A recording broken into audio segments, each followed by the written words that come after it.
Welcome to the next video in the series looking at building noughts and crosses in C++. So far, we've created our main game loop and we've created the display grid along with adding include files, functions and globals. This video is just going to focus on creating the DisplayInput function.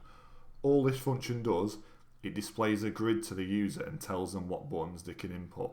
So it shows them their control system in essence. Okay, so inside our game loop, we've now cleared the screen. We've shown we put C out to screen, which is welcome to noughts and crosses.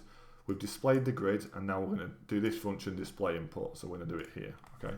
So within this, we want to put. We'll put a comment first.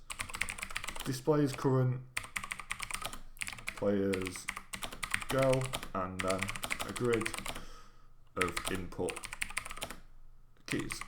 Dead simple. It's going to display which players go it is, and it's going to display a set of keys. So to screen, we want C out player space inside the brackets. Imagine we're like writing a sentence, but we're going to do it slightly different. So player, and then whatever's in the current player variable space, it's your go.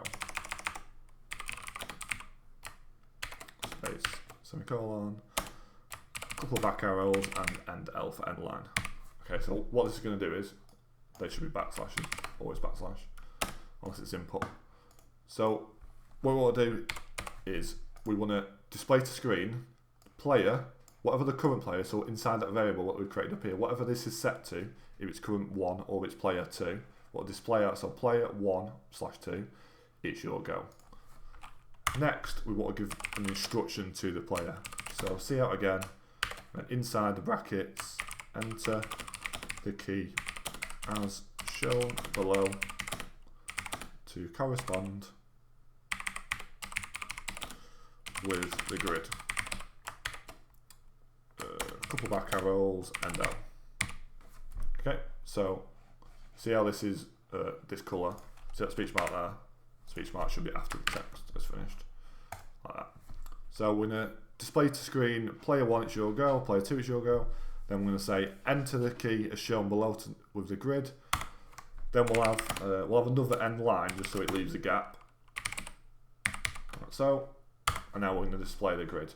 We know the grid is already set up like this for us. Okay, so this is the grid that we're going to display to screen. So if we just copy and paste this here, just going to save us some time.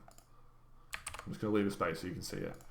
We know we want to display this, but all we want to do inside these sections here, instead of actually the grid being there, we want to give them an option. So we'll just we'll start from Q. So that is now our display. So inside this, if we want to go in this position, we're going to press Q.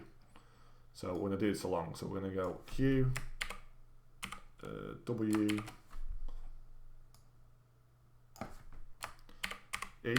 So them 3, and then we'll go on to the next line. Then we'll do A, S, D, and then the final line we'll do Z, X, and finally C. So we basically set up a set of controls here. I know it looks out of line, but it won't be when we run it. So if we run it now, it'll display this to screen, and then it'll start to show that. It's messing up again because we've not quite finished the game loop yet. But it'll say inside there, player 1 it's your go, enter the key is shown below to correspond with the grid. So if we want to go in that place, we can input Q. Well, we will be able to input Q when we've done that function. And from that it'll go there. Okay. So that's the end of the short video.